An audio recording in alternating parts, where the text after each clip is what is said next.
Gemini, hello there, my beautiful friends. We're going to do your general tarot reading for late October 2025. Thank you so much for joining me today. You know, I appreciate each and every single one of you. So let's get right down to business as always and start you off with an oracle card here, just so we can dip our toes in the energy and see what's happening for the lovely Gemini collective. Hope you're all doing fabulous and fantastic, my friends. Let's get it going here. My guide, spirit team, talk to me. What do we got for these beautiful Geminis in late October? What energies, messages, insights? And yeah, as you can see, I'm in the season spirit, my good friends. I hope you like the costume. Do you like to let your inner child out as well at this time of year? What costumes are you wearing? But yeah, we're just going to take a real quick look at this first card. Then we'll get into the full reading itself. And at the very end, I'll pull you a bonus card from the Shadowland Tarot, just to see what might be in the shadows or what shadow work you can lean into, which is always interesting. But let's get it going here. Let's rock and see what we got for Gemini late October. What is the vibe here? What's going on for our good friends? Here we go. The Magician, nice. Now, this does have a lot of similarities to the Magician in the tarot deck, which is really good. But there are also levels and layers to this card where there are some differences, especially since this is an oracle. It's not a tarot deck. But I love the manifestation aspect of it. Now, before we fully dive into it, if you're new here, I'll be speaking about the October subscriber surprise towards the end, so you might want to check that out.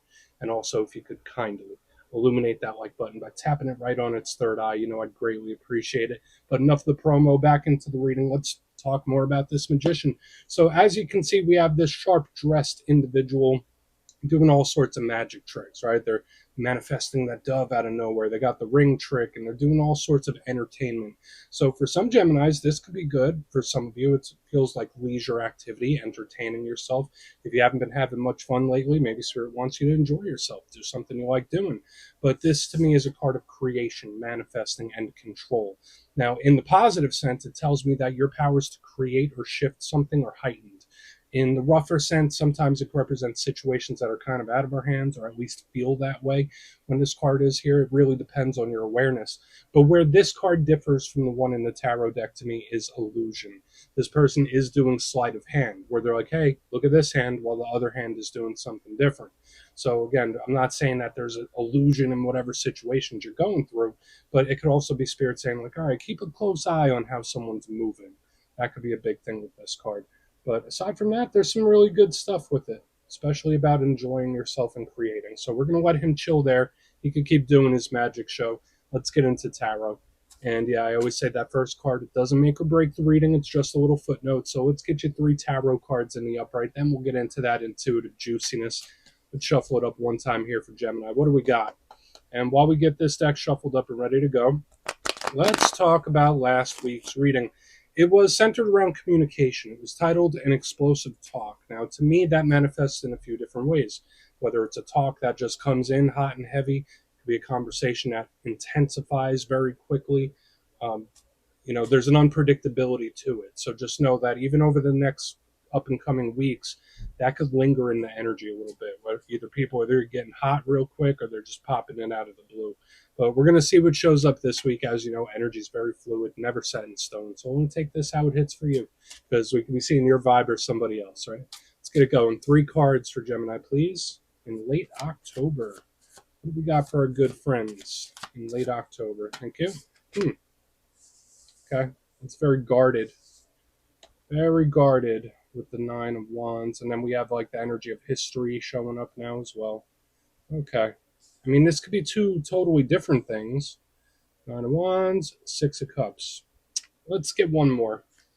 I'm feeling neutral at the moment about these energies. 2 of Wands, a lot of waiting, a lot of planning, a lot of watching. That's like what I'm feeling from all this. So whether these are 2 different energies or one energy that's really the dominant.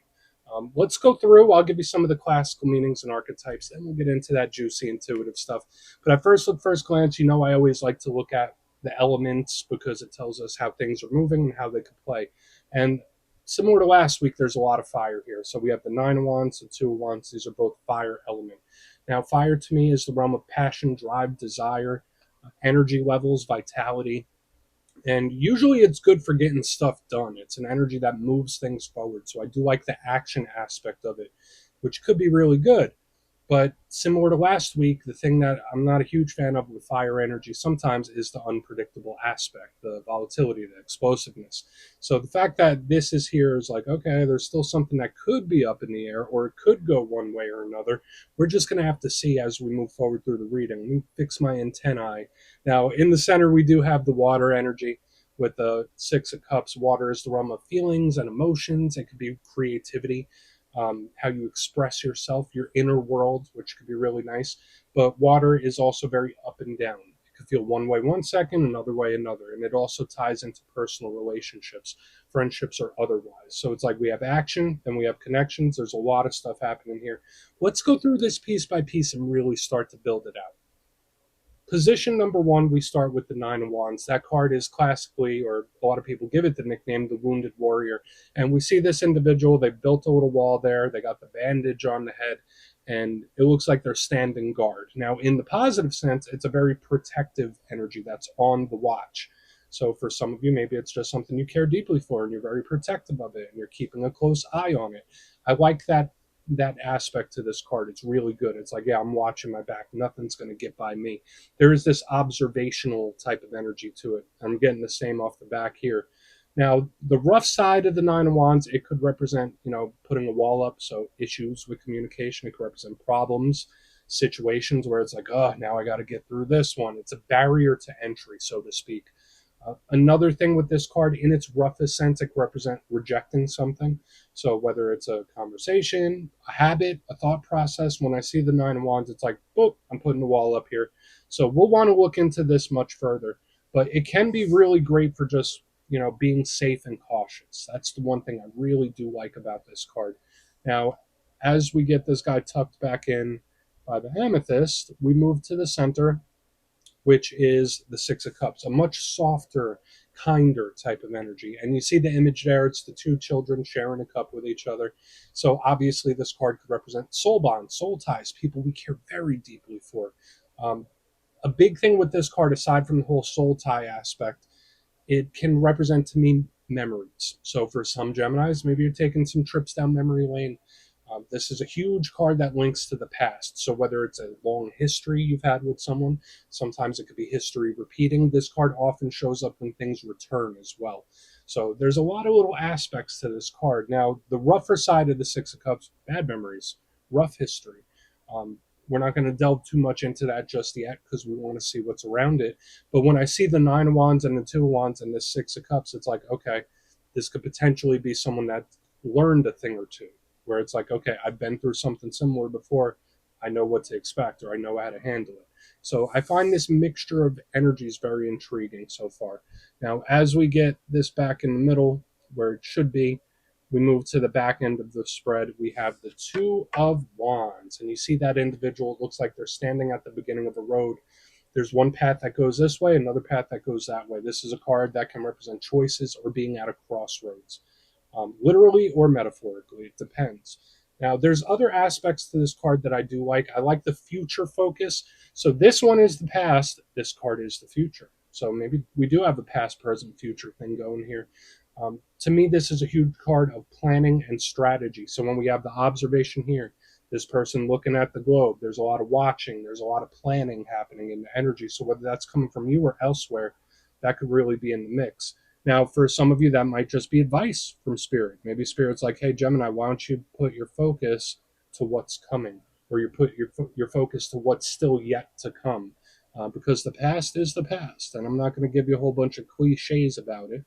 It is what it is. We all have one, right? But with the Two Wands, we're looking forward, either that or the planning and watching. But I want to dive deeper on all of this, Gemini. Let's do it. Let's jump in and clarify. Okay, let's get a good shuffle here for you, my friends. And yes, this is where I go intuitive with the message, which means I just tell you how it feels to me. So feel free to do further research or rely on your base knowledge of tarot, because as you know, every single reading is about the reader's interpretation, and I'm just giving you mine. Let's go in on the Nine of Wands. Oh, and yeah, if you're a reader yourself, please feel free to play along. That's why the box is here. If you're feeling any messages you want to give to Gemini, drop it in the comments. I don't mind at all. Okay, let's get that Nine of Wands going. What do we got? Bumblebee Kyle. What's happening with that wounded warrior? Okay. Okay. All right. So it is one of your power cards here. We have the Queen of Swords. Very stern, very serious, very much on edge. Um, Now, again, for some of you, this could be an advice from Spirit saying, like, all right, just be cautious with something, Gemini. It's like you don't have to go do anything too wild right now, but there's something or someone that you might want to keep an eye on.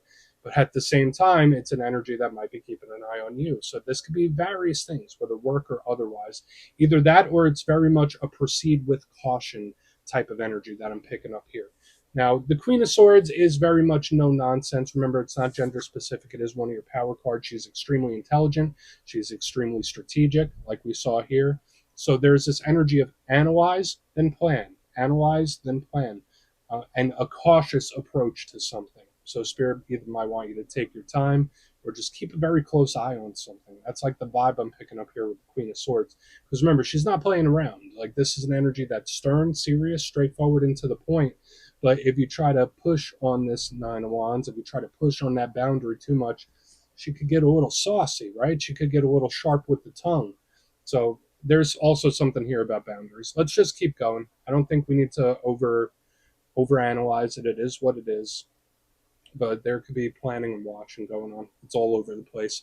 Let's keep going over to the Six of Cups. Let's see what that has. Maybe that'll give us a little clue about what's already happened or the past or this trip down memory lane that we're starting to pick up. So why is the Six of Cups here? Thank you. And a return. Okay.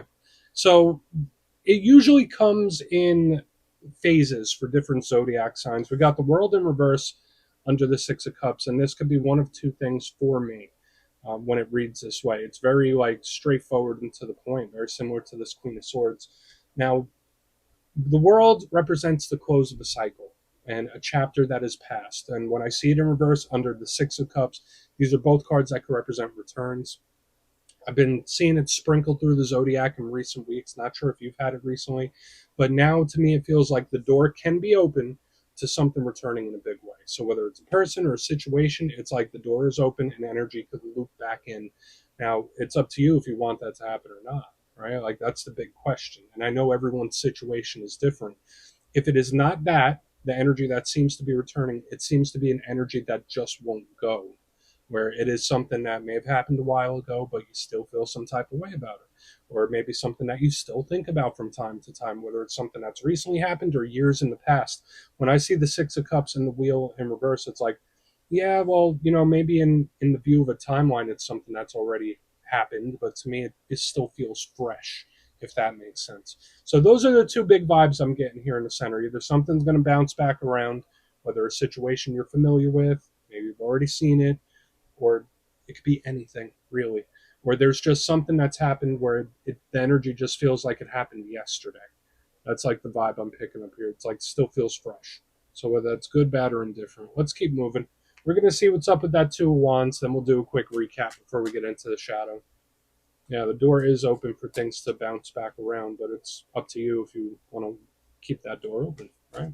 So let's go in on the Two of Wands, and we'll do our recap before we get into the shadow. So, wise, thank you.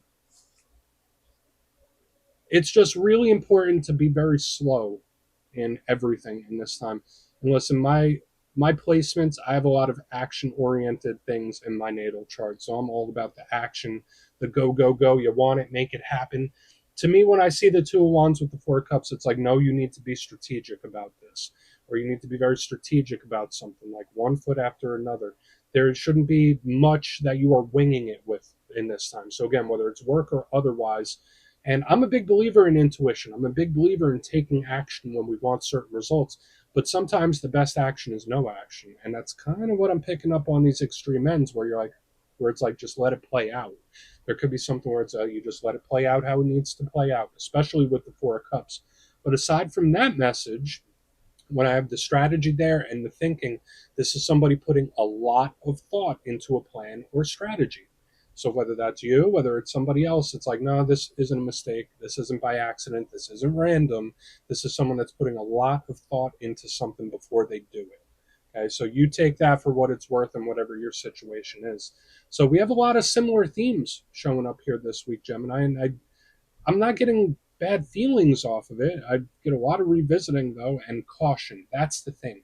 I'm not warning you, but I feel like there should be various things where you just proceed with caution, whatever it is. Okay, but let's go through and do a quick recap, and we'll get into the shadow. So a lot of stuff happening here, Gemini, with your B reading this week. But position number one, we have the Nine of Wands, the Wounded Warrior with the Queen of Swords. So again, that first little show of being cautious with something, keeping your eye on something. Spirit might want you to keep tabs on something as well. Maybe someone's keeping tabs on you. Could go either way. But a thing I'm seeing here is just that very cautious approach. Um, Moving to the center, we have the Six of Cups with the World in reverse. So now the door could open to things popping back up. So situations you thought were squared away, people you may have not spoken to a while, situations that mirror things you've already been through. Like that's kind of what I'm picking up here. Or to me, it could just be something where, it still feels fresh. There may have been something you've experienced, and even if it was a while ago, it still feels very fresh in the mind. Moving to the back end, we have the Two of Wands with the Four of Cups. This energy is most definitely telling you to take something slow, plan it out step by step. Don't wing it, whatever it might be. If that's not you, it could be someone else that's putting a lot of thought and a lot of planning into something before they do it. So please take a screenshot if you want to look into that further. Let's see what's in the shadows. Okay, let's get a good shuffle here for you. And yeah, I always like to pull one shadow card at the very end just to see whether it's something within you or something you don't quite see. Shadow cards don't always have to be a challenge, they could be a good thing too. So let's get you one. And if you made it to this point in the reading, please feel free to check out channel memberships. I'll put a link for it in the comments below. It's a beautiful way to support the channel, and I have much love for all my channel members. They're the ones that picked out the lovely costumes this weekend. Let's get it going. What do we have in the shadows for Gemini? Cute, cool. Page of Cups, not bad. I mean, it's a big part of communication. I do like it. Pages are youthful and they're young. They could sometimes represent children. But the Page of Cups is emotionally expressive. So to me, this feels like somebody that is feeling something and it's like eating them up and they have to say something about it. So if that's you, if there's something you're experiencing or feeling and it's like eating you alive, Spirit could be like, all right, Gemini, well, maybe you need some sort of outlet for it, or maybe there's just something you need to say or someone you need to talk to. But aside from that, the Page of Cups can sometimes suppress. So when I see it in the shadows and I see all this cautionary energy and it feels like pinned down, just watch out for emotional suppression in this time. For another portion of you with this in the shadows, it could just be a conversation like we saw last week where it just comes in and you weren't expecting to talk. So that could be good for some of you. But we're just going to leave it at that, my beautiful friends. Very intriguing reading for you this week. But yeah, that's what I have for you. Don't click away just yet, though. I'm going to give you the details. The October subscriber surprise. If you would like further insight on your situation and book a personal reading with me, you could check out my digital calendar on my website, mastermetaphysics.com. The October schedule is up there and it's filling up quick. So if you want to have a little chat, go over there and check it out. But for the October subscriber surprise, I'm giving away 3 copies of one of the most stunning decks I've ever experienced, the Star Tarot. So if you'd like to get your name in for that, it's 2 simple things as always, my friends. First, you must be subscribed. And second, let me know down in the comments. Since last month, I asked everybody which zodiac sign they get along best with. This month, out of all the zodiac signs, which one do you clash with a little bit there? Drop it down in the comments. You'll be entered to win. And the winners will be announced in the community tab. As always, my friends, much love, and I'll see you soon.